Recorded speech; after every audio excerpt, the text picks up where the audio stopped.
قلنا لما لكم سديد دمي أفر وما يجون إذا ما لرتي جمسة ماتيوس بقولنا كون أسجل لكم سأفري هنگا جاء يولال ماتيوس بقولنا كون أسجل لكم سأفري هنگا جاء يولال وفتان كن يسوع كريستوس دبي أجتي دبتامه جابسة جمسة دبي أجتي دبتامه جابسة جمسة إني ماركوس بقولنا كون لكم سجى هنگا سجل رجيمو ماركوس بقولنا كون لكم سجى هنگا سجل رجيمو إنس وائد ما يوسف متنو كنا سرت جبه سر نبي يدبته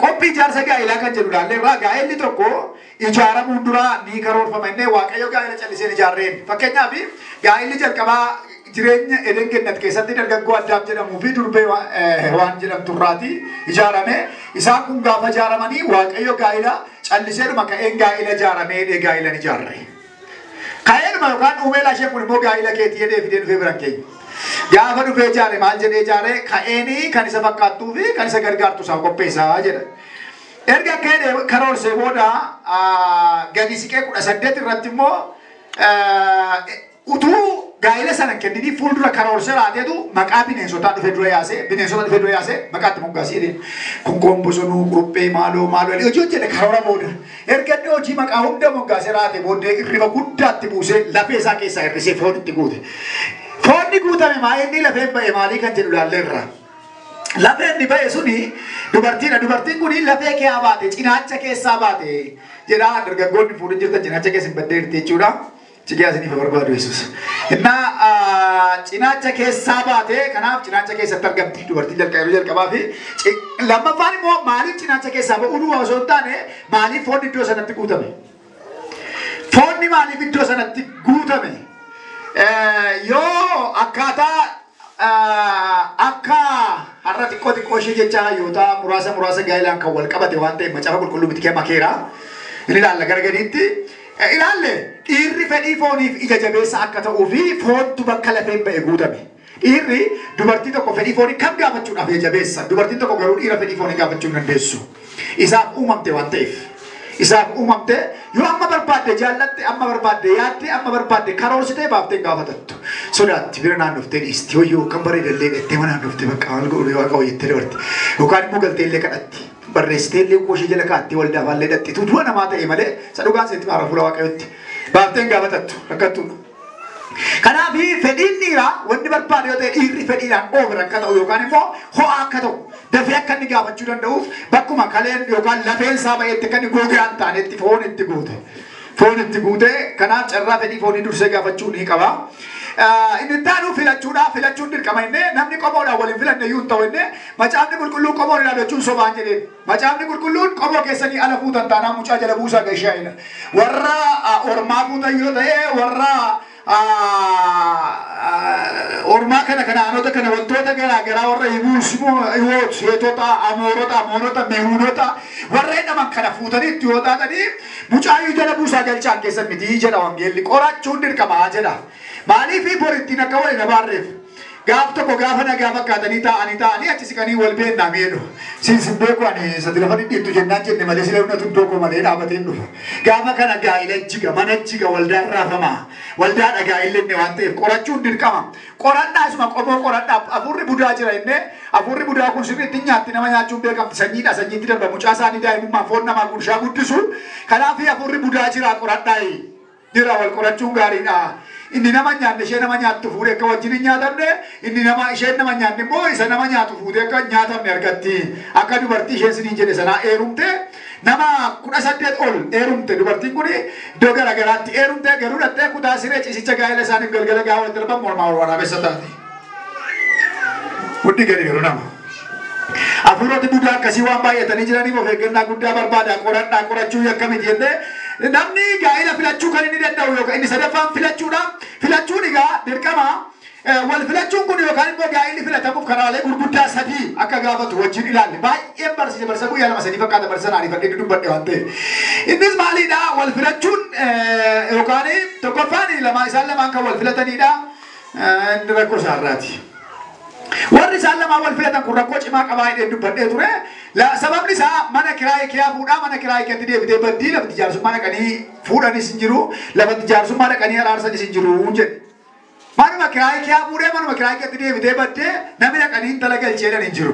Duruu abboonni keenya hoggaan talli baddee galtu dhaqii yoonni budoome wajjinuma budummaa yaaddu. Ati koo sila jaallattee itti jedhanii abboonni arganii galchuu garuu amma lafatti galchanis hin jiru lafa dhuftetti galtee jedhe. Kanaaf wal filachuun baay'ee balaa guddaa qaba. Maatiin kan filatan ni fuusisan jiru. Isaan kan ammoo abbaan gurbaanis ammallee barammaa badaan jiru. Gurbaa intalli baay'ee waliin jaallatan garuu hortee akkasii keessaa fuudhii. Warra akkasii gaariidha jedhanii maatiin kan namaa filatan. Sadaffaani karaa waaqayyoo yookaan mul'ata abjuudhaan kan dhufu waaqayyoo giddisiiseetu fuula waliin beekin kan wal fuusisu. Jiraa'ee jira. Qe'ee fuulduratti jira kun. Biyya Ameerikaatti ergee namoonni Itoophiyaa kee kana fuutee nama bifni ishee mararra kan inni fuusisu baay'ee jira. Ani beekaa abjuudhaan mul'ataan raajummaadhaan gaa'ela gidduudhaan gidduullee akka jiru. Torbee dubbadhee jira. Inni ittaanu dirqama jaalalaati. Afuraffaan dirqama jaalalaa. Dirqamni jaalalaa abidda guddaan hin danda'amu. Isheen maraachuu inni maraachuu sammuu dhabuu waan godhan wallaaluu jaalalaatiin machaa'uudha.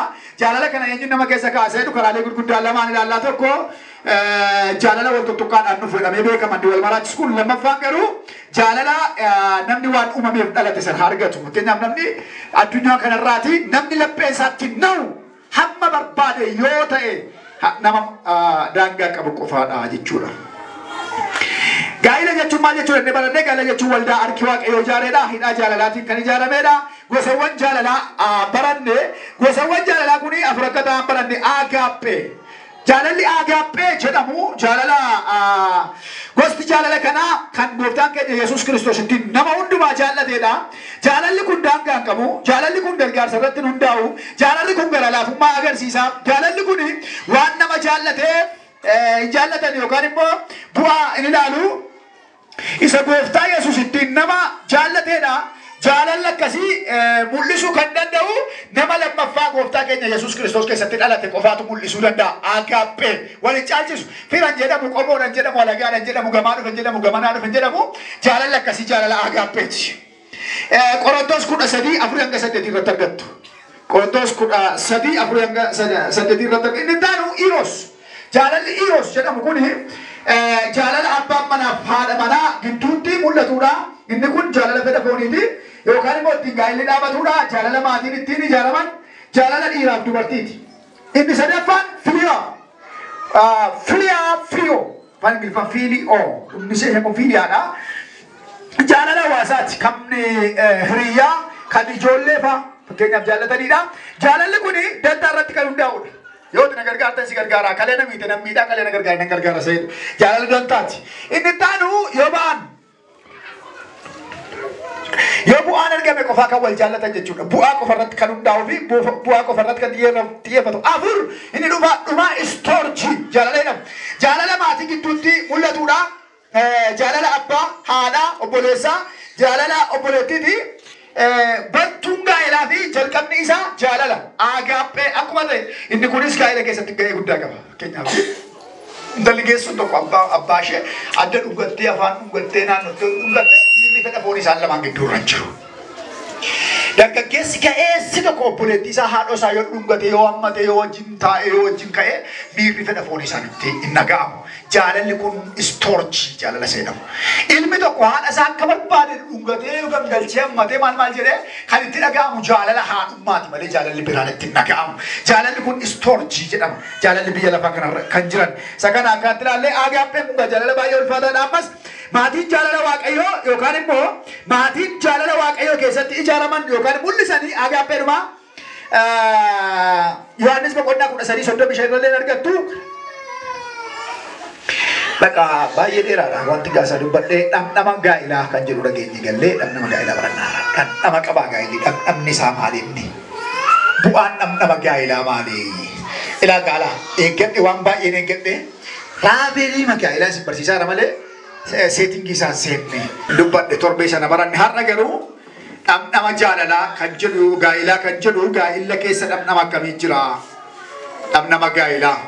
Gaa'ila keessa dhamdhama akkamii jira kan jedhu laallaa. Inni dhamdhamama. Gaa'ila dhamdhamuu jechuun qammasanii ilaalu afaan jara keenyaan qammasu yookaan immoo minyaawaan sana adda baasanii beekuu jedhan. Gaa'illi yoo qabaa qabaatee jannata biiftuu gadiiti. Yoo qabaa dhabe immoo gaannan biiftuu gadiiti. Qe'ee nama baay'eetti gaa'ilatu summii caalaa hadhaa. Qe'ee nama baay'eetti immoo gaa'ila damma caalaa minyaa. Gaa'illi dhandhama wal fakkaataa qabu qe'ee keetti. Manaa manatti gaa'illi dhandhama wal fakkaataa qabu. Yookaan seexanni karaa haadha manaa jeeqa yookaan karaa abbaa manaa jeeqa. Yookaan immoo karaa lamaan isaanii jeeqa. Yookaan immoo Kiristoostu gidduudha haala ba'a. Yeroo Waaqayyo gaa'ila gidduudha haala ba'u gaa'illi namoota hundumaa miidhamaa ta'a. Har'a saariifadheen baay'ee dubbachuu barbaada waan ta'eef. Jireenya gaa'ilaa kan mijeeffatus kan nannamatus jala lamaan warra wal fuudhe lamaan. Iddoon har'a dubbisu macaafa fakkeenyaa 1822 irraan dubbisa. Macaafa fakkeenyaa 1822 irraa kaaneetu walii wajjin ilaalla. Amma mata duree maseeneera seensi koo sila dhume. Ilaalla. Maal jedhaa maqaa gooftaa Yesuusiin nan dubbisaa. Namni haadha manaa isaaf taatu argatu wanta gaariin argata Waaqayyo biraas ayyaana argata jedha. Namni haadha manaa isaaf taatu argatu wanta gaariin argata Waaqayyo biraas ayyaana argata jedha. Ayyaana argata jedha. Haadha manaa isaaf taatu namni argatu ishee duukaa waan lamatu deemaa jedha.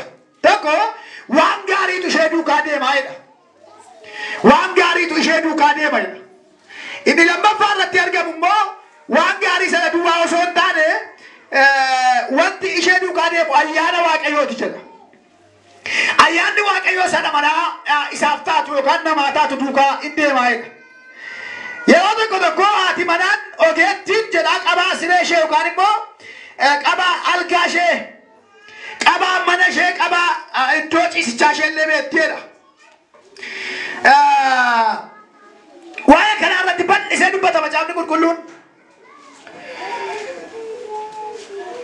Bal'isee dubbata. Iddoo kanatti har'a kan baay'inaan ilaaluu barbaadnu waa'ee kanaati. Argachuu kan jedhugaa barbaaddachuu yookaan filachuu keessaa dhufa. Barbaaddachuu filachuu isa bu'uura jalqabaa sanatti nu deebisa tiksiin kun. Argachuun akka salphaatti hin argatamu. Akka salphaatti hin argatamu. Namoonni ulaagaatti gaa'ila barbaaddatan hedduu kaa'u. Dargaggoonni akka afaan duwwaa isin hin taaneef ulaagaan isaan ittiin gaa'ila argachuu barbaadan keessaa baay'een warri kaan waan alaan argamu. Waan bakkeerraa mul'atu. Waan rifeensa irratti hundaa'u. Dhaabbannaa namaa irratti hundaa'u. Akkaataa deemsa isheetiin approach isheen namatti tole. Qalloodhaan, furdooleen, magaaleen, diimtuudhaan waan garaa garaa sababa kaa'u. Kun ulaagaa gaa'ilaa miti. Ulaagaa fedhii namaati. Filannaadha miira. Gaa'ila jechuun garuu isa Waaqayyo namaa dhaabe sanaadha. Isheen funyaan ishee baay'ee bareedu sutaallee torban lama sadii yoo irra taa'etu bakka duwwaatu sooftiin ishee naaf ciree qola kaasa. Yoo isheen baay'ee rifeensa gaarii qabdu immoo tokko deessee mataa cirameerraa sallee gadee dhumee isa bakkaatti gaafa ji'a. Akkuma deesseen wanni kamillee ulaagaanatu hundaa taanaan dhuma baay'ee qalloo yoo taate gaafa deessu kaatee furdattee furdoo taate. Baay'ee furdoo yoo taate immoo gaafa jireenyi tulfaattu qallattee lafarraa sokkiti. Waan suni harratti hin agarsiifannuu fi akkuma nama beelloo fudhatu gaafa fuudhaa agarsiifachuu qofa. Inni irraan filatan sun akka uffannaa beellooti. Gaafuma cidhaa duwwaa nama deeggan bareeddi. Wayyoo dhaabbannaash, konkona funyaash, ya rifeensash, ya mudhii isheedhu malee wajjin achi siqu. Umurii dheeraan qabu isaanii wajjin. Sababni isaan akkin ulfaataan dubartoota irra tuulamee waan jiruuf filannoo isaanii keessatti akka gaafa argitanii tarrayyuun argitan. Beekotoo isa gaafa wal fuutanii warri fuutan dhaqaa laalaa. Ana moo namiteettu. Attanii mastaanii sagal ilaallattu tura amma waasii footoo isa qabattanii. Maaliif namni irraa dhuma. Irraa darba. Bifni irraan argamu yookaan irraa mul'atu kuni akkuma beelloo isa gaafatti wal fuudhanii irraa lafa kaa'u. Irraa lafa kaa'u bubuqiftee bittee gaaf tokko yoo baana si lallabe. Akkasii amma akkas. Kanaaf isa sana. Kanaaf sababa kana ta'eef yeroo baay'ee gaa'ila jechuun erga ijaarame, erga jaallatame, erga filatame wanta dhufu hundumaasaa fudhachuudha. Itti gaafatama isaa fudhachuudha. Maaliif yoo isheen bareeddes, yoo isheen fokkiftes, yoo inni bareedes, yoo inni fokkises, yoo inni boca gadhiises, yoo inni bocisaa jiraates achumatti gaa'illi isaa gaa'ila ta'utti amanuu isheeti. Amanuu isaati. Kana gaa'ila jechuun ni dhugaan bu'uurri isaa yookaan namni gaa'ilaa isa kana. Wanti irratti hundaa'amu baay'ee jira. Filannoo gaa'ilaa keessatti rakkoo ulfaataa jedhaman waa'ee manaaf girgiddaa xaaraa kaaseera torbe. Namoonni baay'een Jalasaa keetti birrii guddaa bitu lammaffaa sammuu xaaraa irratti bitu. Xaaraa jechuun maal jechuudha? Namatu gama dhaabatee ilaala. Inni boolla keetti dhumu immoo ijaarsa isaa tolchu. Ijaarsi inni lafa kee toleera taanaan manni sun ijji ga'e dhabee hin yaadamu. Xaaraan san bareeda taanaan immoo gatii ol ka'aa baasa. Jalasaa ijaarsa gaariidhaan ijaartanii irra isaa kana yookaan xaaraa isaa saba keerraa mul'atu yoo waan fokkisaa gootan gatiin mana keessanii kufaadha. Gatiin mana ijaarame sanaa gatiin qabu. Maaliif isa irraa achi argamu sanatu boca isaaf malu qabaatee jiru waan ta'eef. Jalasaa immoo balleessitanii xaaraa isa kana yoo keessan lafa keessaa meeqaan akka baaftan maal akka gootan beektu waan ta'eef inni bitu baay'ee miidhamaadha. Xaaraa irraa duwwaa ilaalaa jira waan ta'eef waan ilaaluun qabu yoo ta'e baay'ee miidhamaadha. Umuriin mana yeroo hundumaa namatti agarsiisuu kan barbaadan haadha manaa koo intala warra akkasiin fuudhe birrii warra akkasii qabdi waan akkasii bal ishee jaalladhe. Lammaffaa immoo dargaggeessi tokko maal habbee maqaan qayyarati naftaayi maal abbooti tun fuudhi naftaayi maal akkasitti ta'e naftaa dhaqee mantala wayii tokko luqqisee bidee dhufee mucaarraa'e ganamas mucaarraa'e galgalas mucaa maal mucaa kan isaan irratti ijaaraman mucaadha malee gaa'ila miti. Gaa'ilan jedhamu kun mucaa godhachuun gaa'ilan jedhamu. Mucaa godhachuun gaa'ila miti. Gaa'ila mucaa iddoo akka barbaadametti bakka kana keessatti daa'ima dhalachaa jirtu meeqa jira. Gaa'ilaan miti mucaan hin godhatamti. Garuu gaa'ila jechuun mucaa caala. Gaa'ila jechuun qabeenyaa caala. Gaa'ila jechuun sanyii caala. Gaa'ila jechuun qomoo caala. Gaa'ila jechuun hidda caala. Hiddi isuu hin maxxanu waan ta'eef dhiisuuf maxxanuudha waan ta'eef. Kanaaf yeroo baay'ee rakkoo baay'ee namoota xaaraa saalaa mul'atu daa'ima. Gaafa daa'imni dhabamte hin kufa gatiin mana sanaa. Gatiin gaa'ila sanaa kufa. Dubartittiin karaa ishee qabattee sokkuu qabdi daa'ima de'uu dubartii de'uu dandeessu dhufuu qaba. Dubartii mucaa argamsiisuu dandeessu tokko dhufuu qaba. Qabeenya taanaan immoo achi ga'u wanti gurgurree qayyarraa dhufaa mana isa ishee fiddee dhufte gurguranii qayyaru sangaa waan ishee fiddee qayyaru waan ishee fiddee qayyaru waan ishee fiddee qayyaru hunduma isaa qayyaranii ishees qayyaru booda dhumarratti qabeenya irratti hundaa yeroo haalichi dhumu yeroo wantichi dhumu bu'aa irratti dhaabata gaa'illi taanaan balaa guddaa of keessaa qaba. Gaa'illi bu'aa irratti haala irratti dhaabbatu balaa guddaa of keessaa qaba. Egaa kanaaf dhandhami jaalalaa inni guddaan kana inni taanu bu'uuraalee gaa'ilaati. Bu'uuraalee gaa'ilaa kana keessatti baay'ee dubbadha. Gaa'illi bu'uura qaba. Waan irratti bu'uuramu qaba. Tokkoffaa jaalala irratti bu'uurama. Gaa'ila walitti kan hidhu waan biraan hin jiru. Gaa'ila jaalala qofaatu walitti hidha. Qabeenyaa walitti hidhu, haalli biraan walitti hidhu, gaa'ila jaalalatu walitti hidha. Jaalalli jira taanaan wanti jara sana addaan baasuu danda'u hin jiru. Gaa'illi jiru taanaan garuu waan jara sana dhaabuu danda'u firee tokko hin jiru. Waan barbaadan qabeenya nyaatamu barbaadan fidaa tuula konkolaataan dhaqaa mana kaa'a. Waan barbaadan qabaadhaa gaa'illi gidduu isaanii hin jiru taanaan gaa'illi sun irra isaatu ijaaramaa fakkaata malee diigamaadha. Gaa'illi jira taanaan immoo hiyyummaan danda'ee gargar nama hin baasu. Yeroo qaban isinuma nyaatu. Yeroo dhaban isinuma nyaatu. Yoo jiraate isinuma gammadu. Yoo dhibee isinuma gammadu. Yoo guute isinuma gammadu. Yoo rate isinuma gammadu. Maaliif waan irratti hundaa qabu. Jaalala jechuun immoo walammatanii deemuu jechuu miti. Jaalala jechuun callee guyyaa guutuu walammatanii deemaa ooluu miti. Guyyaa guutuu akka nama hattuu gabaa naannessuu wal naannessuu miti jaalalli. Jaayila gidduu jira ta'ennaan waaqayyo gaa'ilicha gidduu jira. Jaalalli gaa'ilicha gidduu jiru taanaan waaqayyo gaa'ilicha gidduudhaa sokkeera. Jaalala jechuun waaqayyo jechuudha. Waaqayyo jechuun immoo jaalala jechuudha. Namni jaallatu hundinuu mucaa waaqayyooti. Namni jaallatu hundinuu mucaayooti. Mucaa waaqayyooti. Hin jaallatta taanaan sagalee koo sirriitti nagama. Sirriitti nagama. Yoo nagaman ta'e. Namuraatti nagama. Ilaa jaalalli jira taanaan wanti dhibeen jiru mana keessan. Waan dhibeetu jiru. Yeroo gaa'illi mana namaa keessa jiru hafuurri waaqayyoo jira. Ayyaanni waaqayyoo jira taanaan qabeenya jira. Amantoonni dhaggeeffadhaa. Warra biyya lafaan barsiisaa jira. Damma waldaa kee barsiisaa jira. Ayyaanni waaqayyoo mana keessa ol galeera taanaan soorumni hundinuu jira. Ayyaanni waaqayyoo gorduuba keessan seeneera taanaan eebbi hundinuu jira. Namni waan nyaatu biddeeniin hin jiraatu. Namni biddeen duwwaa waan qubee waliin jaallatu. Namni uffata gaggaarii waan uffatu waliin jaallatu. Namni ijoollee gaarii walirraa waan godhatee waliin jaallatu.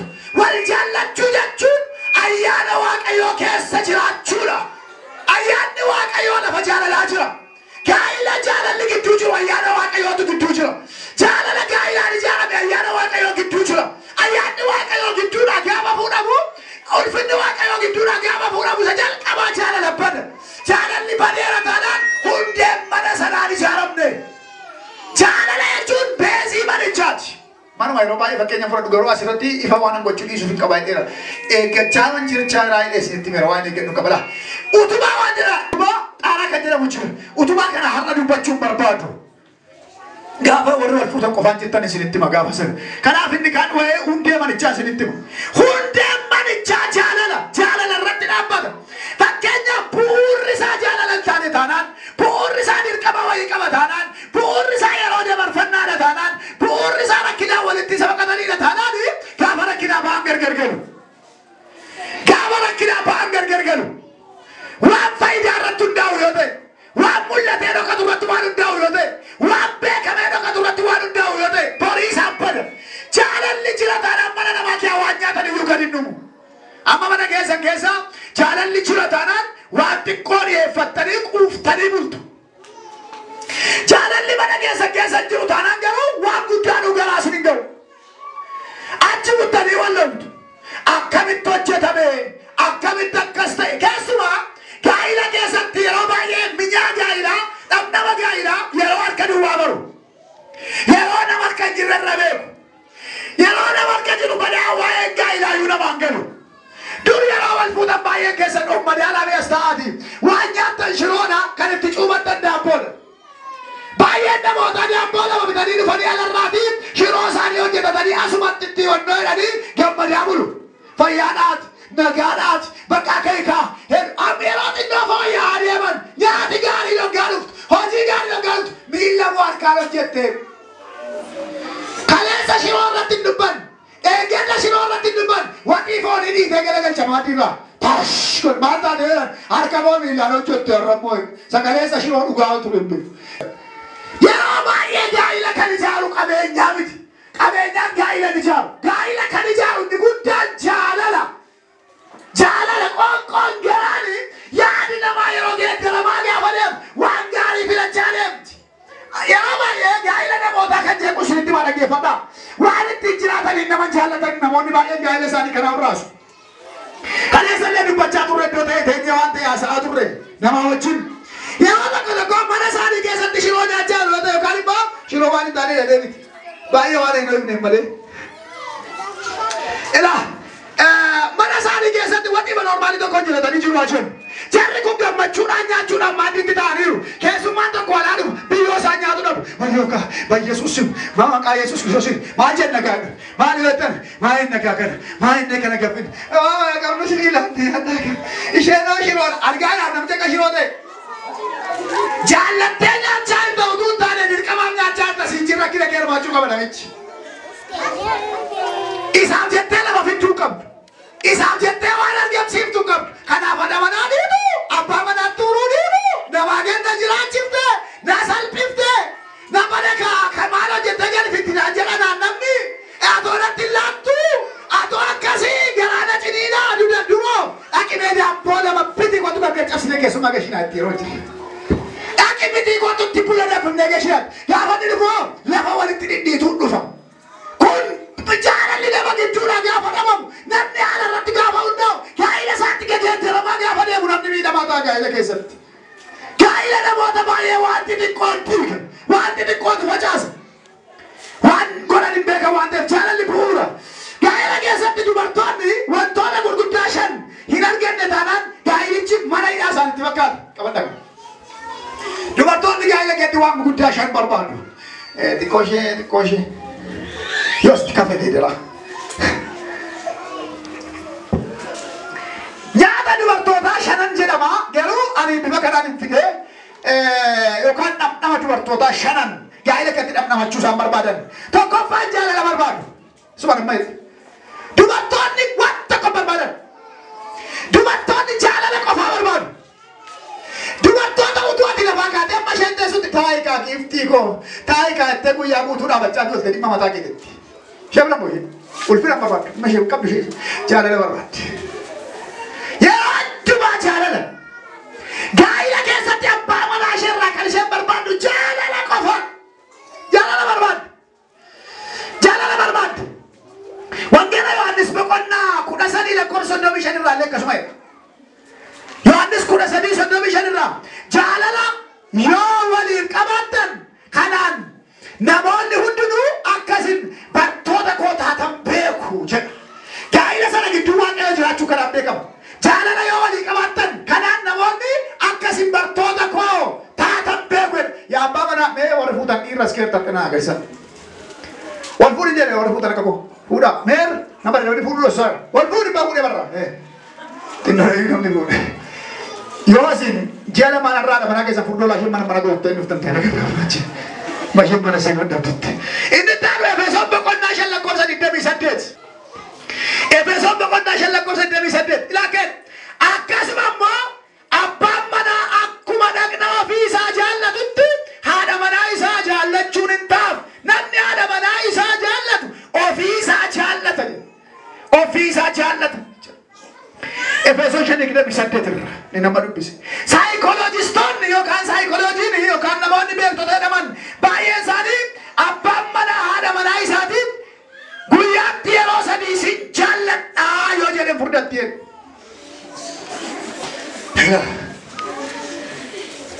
Gammada dubartoonnis rindi keessan biras ni gaarra yoo waaqayyo. Nakka jiru ta'an torbee battaan kakaasaa. Saati hunduma dhugaan ala fuula waaqayyooti bareedaa wal fakkaataa qaba. Dubartoonni kan isaatti waaqayyo fakkaata kana duwwaa waaqayyo fakkaatu dubartoonni abbaa manaa fakkaatu. Amalli isaanii abbaa manaa fakkaata. Dhiira fakkaata. Hojiin isaanii amala dhiiraa qaba. Waan isaanii dhiiruma gammachiisuu qofaaf rakkatu. Dubartoonni dhiirri isaanii ilaalchi isaanii dhiirota irratti xiyyeeffatu. Asiin garuu waaqayyo hojii wal fakkaatu. Waaqayyo yoo ati amma barbaadde taate jaamaas taate duudaa yoo taate waaqayyo yeroo hundumaa akka ati gara isaa qofaa ilaaltu barbaada. Sitting kana waaqayyo dubartoonni abbaa manaa isaa ittiin kanaan utuun yeroo hundumaa ishee madaalaa deemee barbaadu. Wayyoo maqaa Yesuus tan bareeddee har'a mochaatu waaqayyo akkas akka hundinuu ilaal barbaadu. Abbaan manaa isaanii galagala kennu waa ishee bukkeetti ilaaluun barbaadu dubartoonni. Kanaaf ganama irribaa hoggaa ka'u isa callee isin jaalladhee tokko miti. Irribaa hoggaa ka'u biddeen isaa nyaatalaate akka nama waaqeffate ariifateetti deebi'e amalu sin jaalladhaa. Warra baay'ee si jaalladha. Baay'ee sokka. Idda balti. Mas guyyaa dhufe misaa isaa nyaate nyaate laate besbaan baay'ee ajaa'iba qarramuu wandaadhanii nyaate akka taa'ee si'een abet baay'ee si jaalladha waan baqqaayisi arramoonis bakka si jaallachaa jira baay'ee dhaabate takka laala suuqtine inni sadaffaarraa galgala iraatii isa yeroo lama sirratti darban sin jaalladhanii miti iraatii nyaatanii akka raawwatanii akkuma harka isaanii dhiqatanii raatanii booddee tataa waan ta'eef baay'ee si jaalladhamansi baay'ee si jaalladhaati waan hundumaa kootii beeka. Ammas kanaan ji'a sadii deemnaan gaa'eessa ga'u. Kanaaf yeroo hundumaa dubartoonni guyyaatti ala sadii afaan abbaa isaanii irraa abbaa manaa isaanii irraa afaan laafaadhaan sin jaalladha kan jedhu argatan taanaan yeroo hundumaa gammadoodha. Gammachuun isaanii waan barbaadde godhi waan jaallatte hojjedhu sin jaalladha kan ga'u isaaniif addunyaa kanarra hin jiru. Jaalalaatiin walitti dhamaan isaan lafee malee foon hin qaban. Lafee irraa uumaman. Isaan barbaachisa of shakkaa jiraatu. Hin kaasuun jedhee asitti hin kaasu.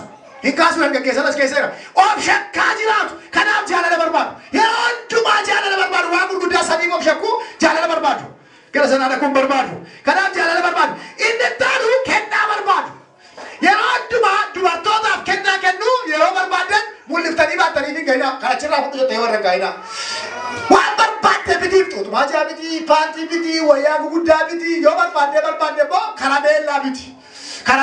Karameellaadhuma yookaan maastikaa biti kottuuti kennaan sii kennuuf jedhaati kottu narraa fudhu maal akkatti kennaa namarraa fudhatu kottu kennaan sii kennuuf jedha. Eesseera wanti kennan? Kennaa kana maal akkatti namarraa fudhatu kottu narraa fudhu. Kennaa ijoollee biratti illee kennaniif kennaa. Ijoollee ishee biratti illee kennaniif. Fira biratti kennaniif. Qobaatti isheedhaaf kennaa kennu. Ooduu waluun. Kennaa sana akka warqeette hindaati. Hin dabalti. Iddoo gaashakaatti. Maastikaa goggogaa roga qabne yoo dilaatan bishaan isaa torban tokko tuutti. Ofumaa bishaan godhataaf jaalala bakkaa tuutti. Fayyaa abbaa nagaa. Karameen dhuguu abbaa ishee kee karameellaa isaas maaliif kennaa abbaa manaati. Dhugaa seetti bakka baddaa qosaa godhanii kolfitanii darbina. Waan bakkeedhaa kun maal eegummaa miti yookaan waan biraa miti. Waan ifarra bakkeerra jiru seetti maara malee waan nama saalfachiisu jedhu elee seetti beera. Kanaaf kennaa barbaadu. Kennaa yeroo isaan barbaadan kennaa kana yeroo hundumaa serious. Torban keessaa guyyaa lama. Torban keessaa guyyaa tokko barsiisuun gaariidha. Walitti hojjetanii immoo kutaa miti arruma ganamas guyyaas jedhanii torbee taata qalbiit this emotion isa kana baay'ee barbaadu inni lammaffaan jajamuu barbaadu dubartoonni hundumaa jajamuu barbaadu utuu deemtanii dhuftanii gobosiin akka keessa jiraatu ko jagnaadha ko dubartoota kamirraa yoo adda si uume waaqa eenyu baashii ala kanaatti dubbattu si malees dhiirri jiru biyya lafarra si malee jagnaati ko bakkaati ko goota leencaati kan akka kee lafarratti uumamne kan jedhaman kana barbaadu kallattiidhaan ifatamuu hin fedhan dubartoonni kallattiidhaan ifatamuu fedhan yeroo baay'ee aadaa biyya Itoophiyaa keessatti hawaasitti hima dubartoonni ifatamtuu reebamtuu tuffatamtuu ta'uu isheetti yaadu abboonni keenya akka itti nu dhaalchisan qee dubartiin moote dhumammaa isa qaba qee dubartiin moote qee haati manaa moote kan abbaa manaas ganaan naqa kan ishee du'aamti gara gadii jira tokkottaa yoo aaranaan hin taqaafi ila yeroo hundumaa kennu dubartii toomo'a abaluun dubartiin wa'uullee qabdu hin moo'in jedha wangeen garuu miidhamtuu miti arrabsamtuu miti ifatamtuu miti kallattiin ifatamuu hin jaallataman maal barbaadu isheettani warri dhiiraa dhaggeeffadhaa baay'ee gaariidha garuu utuu akkas ta'e kana caalaa gaarii ta'a ture balleessaa cimaa tokko tasira yookaan wanti tokko hojjetamee dhufe wanti kun akka harkatti gubate isheen ispeekti yookaan waan itti irrate isheen ispeekti kan godhatan ishee ta'uu dhiisuu danda'a yookaan immoo waan harkarra jirre garuu wanti kun waan akkasii dhabe miti nyaadhu wetti aruu baay'ee bareedaa akkasiin jedhamu ni isatti hindee maachuudha kana gadi nyaatan garuu mootu sana qabaatiin makka caala beekamaadha kana jechuun maachuudha balleessaa kee ta'uun fedha keef jaalala kee haa ta'u inni suni gaariidhaan inni sun yaa dhabame immoo balleessaa kee ta'uun isaa fedha keef jaalala kee haa ta'u jechuudha namichatu waaqayyoon kadhachuu ol ka'e hinnaani biyya warri kaanii bishaan gurgurus dhaqanii boobee qotanii nyaatu warri kaanii immoo baddaadhaa xaafii qotanii gurguru tokko gasoodhaan soqanii nyaatu isoo dhugaadha malee oduu miti biyya keenya hinnaani namichi immoo waraanaa ture galee nama beekuudhaan qaban malee oduu miti hinnaani laakunoo biyya isaaniiti dhugaan kan waaqayyo biyya isaanii waldaa isaatiin hin beeku hinnaani gaafa dhaqanii ol ka'ee kadhannaa inni harka ol baase hin kadhannaa inni waldaa kee kan nagani ameen jedhan woftaa galanni siifatan ameen jedhan warri kaan gasoodhaan boobee laga gumuusii soqanii akka nyaatan goote warri kaan immoo xaafii baddaatti qotanii akka gurguran goote wal caalchisuu akka ta'e beekeen kun immoo keetti balleessaa keef dogoggora kee ta'uusaa beekuuf fedha keef jaalala kee haadha iddoo aarsaa dhaabateeni akaaniin boobee achi beekaa xaafii gurgursiif taa'e akka jechuudha amma malee waxiin sun naateeraa miti keetti immoo balleessaa isaa beekuun fedha keef jaalala kee haa ta'u jedhanii afaan laafaan itti muudhaa jechuudha malee mana baay'eetti keessa jirtu ati duruma akkasii sinaamuna wallaaleen hiriyoonni koo kana nyaatu harama akkas ta'e hiriitti jedhamu gaarii dhalleedha jedhaniitu balleessa isheetti inni taanu jechoonni ulfaatoon isaaniif hin ta'u dubartoonni amilee xiqqoo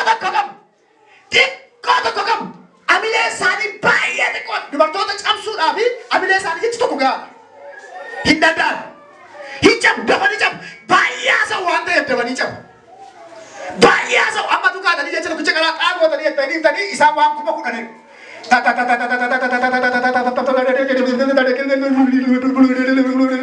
dhumarrattoo milikkita cabuu isaaniiti amma xaaxeen yookaan abiddarraati taata'u haati koos dubartii haati walaa koos nan kabaja baay'ee haadha koo baay'ee jaalladha garuu dhugaa jirtu sitti ilaa xaaxee yoo xaaxee sina jalqaba mana gubuu fetti seetu qabbaroofti dhaqaa ilaalaa gubachaa jirti kanaaf jechoota ulfaatoo hin danda'an jechoota ulfaatoo hin danda'an jaalalatu gad isaan qaba jechuu jaallatu malee dubbachi ittiin jedhamuun barbaadan jechoota ulfaatoo jechuun garuu sadarkaa tokko faarratti argamu jechooti ulfaatoo ajaa'ibsiisoon arraba isaanii jalaa burqa garuu ittiin akka jedhamu fedhan qaban inni biraan yeroo bal'aa barbaadu yeroo bal'aa abbaa manaa isaanii wajjiniin bashannanu barbaadu yeroo bal'aa akka abbaan manaa isaanii laatuuf barbaadu yeroo bal'aa isaan barbaadan mana gaa'ila keessa hundumaa galaa hundi keessa namoonni as keessatti galaa ni yaada waaqa sunaadha dubartoonnis yaadan galaa serious fuula waaqa irraa wangeela isiin lallabaadha waan ta'eef qalladaa jiranti isaanii abbaan manaa isaanii torban keessaa guyyaa tokko yookaan lama utuu bakkee fudhatee ba'ee bukkee isaanii buusee akkatti deemee barbaadu maali aanaa jiddeetta sirraan fokkisa'u sirraan bareedaa maal herregaa isaan ajji deemuu hin ta'u jedhati warra makaan ijji deemu eessaadha bukkee buutee deemta anoo si tabbara sheeka kochi deemtaa'e akka jechuun jibba sitti bakka walii nama mukaa jibba ta'u fudhudha. Na fudhu bayiidha. Na fudhu bayi bashannanan barbaada. Dhugaadha moora. Abbaa ishee dhiiftee sitti maxxante. Haadha ishee dhiiftee sitti maxxante. Haati ishee si abbaan ishee si. Dhugaadha kun. Dhugaadhuma wangeelaati kun. Abbaa sana ishee dhiifte siif jettee haadha isa ishee dhaltee dhiifte ishee kalee akka itti ammattee deemtu. Ishee kalee dhiiftee guddifte. Ishee kalee isa wajjin teessee nyaachiftee obaaftu dhiiftee sitti maxxante waan ta'eef bashannana sirraa barbaadde. Dirqama. Dirqama. Si malee qabdu nama beektu orman beektu si duwwaatti maxxanteetti si jinin bashannane taana nama wajjin bashannantu qabdu si qofaa qabdi. Kanaaf gurra ishee qabattee deemuun dirqama. Inni taanu yeroo aasaa haasoftu ija ishee keessa akka ilaaltu barbaadu. Dubartoonni aasaa hoggaatu wajjin haasoftu waa akkati qaqqabdu siin eeyyaman. Hin danda'ama taanaan nama biraa akka qabachiiftu siin eeyyaman. Waa akka dubbistu siin eeyyaman. Akka isheen gammaddu barbaadde taanaan ija walakkaa.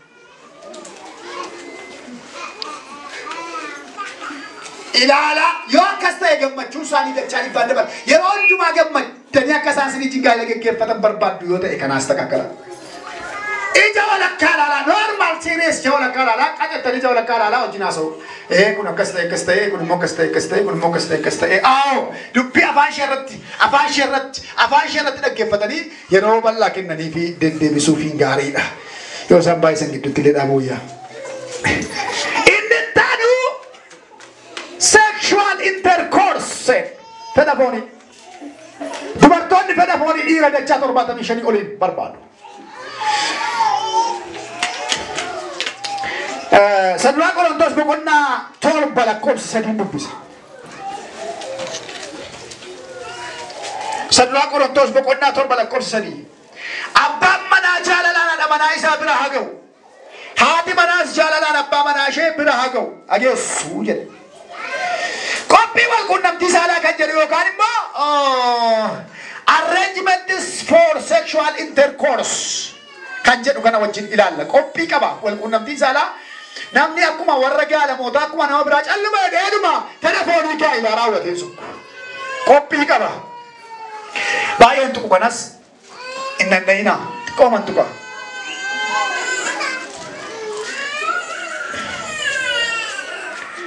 Arrangements of sexual intercourse kana mega babaatti qophii ilaalla. Tokkoffaan haati manaas abbaan manaas uffata galgala wal irratti jaallatan walitti himuun dirqama. Fakkeenyaaf haati manaa wayyaadhuma isa guyyaatti bakkee keessa deemaa oolteen galgala teessee irraati nyaatti taanaan dubartiin rakkina cimaa qabdi. Abbaan manaas akkuma bakkee oolee dhufetti akkuma kanatti akkuma uffatee nutti dhufee taa'ee biddeessaa dubuqitti godhee nyaata taa'ee taanaan namichi kunis rakkina guddaa qabaachuudha.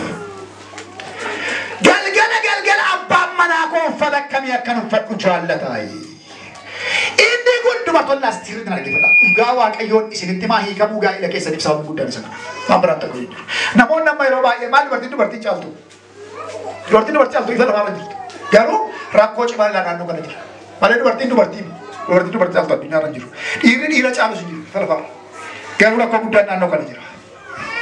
Maal yoo uffadhe sitti tolaa? Yeroo bakkee namoota tokko bijaamaa barbaadu. Bijaamaa yeroo isheen asiin bijaamaa suuqqattee fuula isaanii dura dabartu kanatti waanti dhaga'ama. Kanaaf bijaamaa barbaadu. Bijaamaa akka uffatu. Yeroo tokko dubartoonnis immoo dhiirri akka inni bijaamaa uffatu barbaadu. Dhiironni tokko immoo akka isheen surree uffattu barbaadu. Bijaamaa surree qaama ishee mul'isu akka uffattu. Abbaa manaa isheetiin danda'ama. Abbaa manaa isheetiin galgala taanaan inni qullaanaa deemi paantiin jennaan deemuuf hin dirqamu. Abbaa manaa isheetiin namni biraan hin jiru. Mana sana keessa alla waan ta'e. Bakka asii arguun barbaade, bakka asii ilaaluun barbaade, telefoon koon dammaqfachuu barbaade, fedhii sirraa qabu barbaade taanaan paantiidhaan deemuun hin danda'ama abbaa manaa ofiiti. Qaadiin hin jiru, lafa laaluun hin jiru. Girgiris akkasii haadha sii waldaa jijjiigsee fite. Inni taanu qulqullina naannoo kutaa ciisicha siree. Yeroo tokko dubartoonnis abboonni manaas naannoo kutaa sireetti caammaa yookaan kophee isaaniif kaalsii isaanii kan baafatan jiru. Kun dogoggora guddaa. Kutaa ciisicha siree keessa kaalsiidha wanti jedhamu, caammaadha wanti jedhamu, uffata daa'imaati wanti jedhamu, guyyaa kanatti gadi ba'uu qaba. Yoo dhuguma abbaan manaa kee akkasitti gammadu barbaadde ta'e. Abbaan manaa kee akkasitti gammadu barbaadde yoo taate